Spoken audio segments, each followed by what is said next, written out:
Hi everyone, I'm just doing my little Indigenous walk with you. For those who haven't met me before, I am Kim, your ELA, and I know a lot of you have already met me before. I'm just going to quickly show you where I am so that you can see. For those of you who aren't from Perth, you won't know this is Lake Monger. For those of you who are from Perth, I'm at Lake Monger.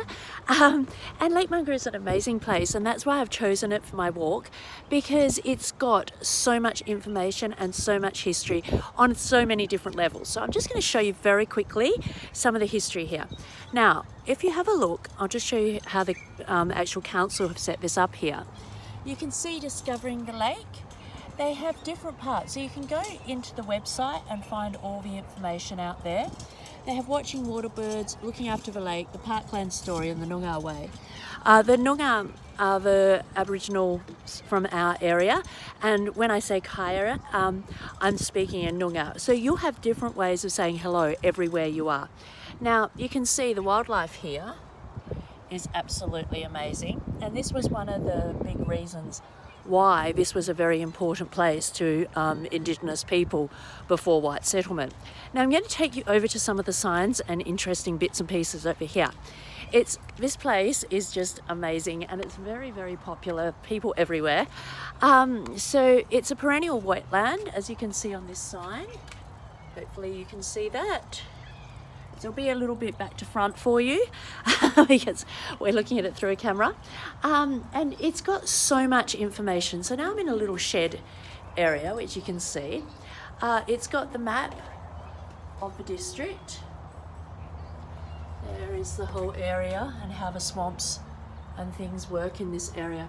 But most importantly, and the bit I love about it, is it's got this whole story here. It's got the history of Lake Monger, saying about how it was a part of a Noongar Aboriginal story of the Woggle that created this lake, and then the settlers arrived and they really liked it, so they put jetties and bathing huts and rowboats on it, and the native water birds still survived, and then it's had to be revived. It's had blue-green algae, it's had hyacinth weed infestation, and it got totally urbanised, so they had a whole lot of fertiliser go in because it got all the English trees around it and the grasses, which got over-fertilised. It tells you a little bit about the story of the Noongar Aboriginals of the Ballarook clan, who hunted here for kangaroos, snakes, turtles and water birds, gathered bird eggs, bush foods and bush medicine. And it was also significant because it's part of the Woggle Dreaming site. So it's a very, very significant site. The settlement in Perth changed it on this coast, and it ended the Noongar's traditional lifestyle. And then it goes on to explain how it's now being redeveloped and re-understood. So they have got a whole lot of history pictures here as well. They've got over here the story of the Woggle, which you would expect.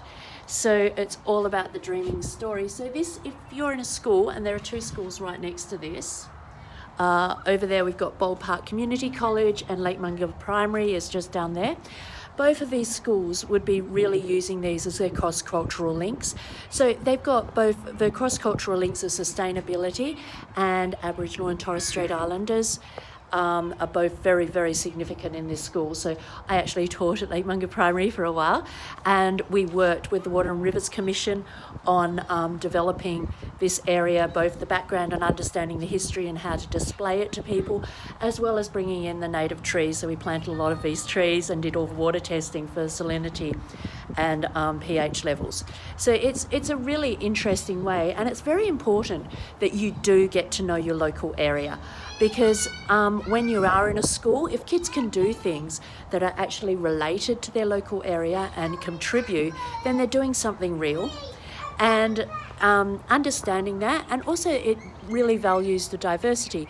So because they've learnt about all of this, now they understand more why they have to care about the river, more why we don't pollute things, and also why we should be treating people who we've taken the land of this area And it's a whole tradition. It's a whole Woggle dreaming story. You pick up these books and you don't think you're actually part of it, but we're part of it. We've come in where the Woggle was. Anyway, I hope this gives you an idea of a walkthrough. I haven't done much of a walkthrough because I wanted to keep it fairly short, because I know you've got a lot of videos to watch in this unit. But I'll give you another video each week, and it was great meeting you all over the week in the introductions. And hopefully I'll get to know more about you as we go on, and keep up these attitudes. Some of the conversations I've seen coming in are so heartfelt and thought-provoking. So don't worry if you don't feel like what you're saying is going to be accepted by everyone or anything like that. Just put it up there, because it's getting those deep thinkings and getting those misconceptions and getting those ideas out there that are really going to help you get through this unit. Anyway, bye, have a great week, and I'll speak to you soon.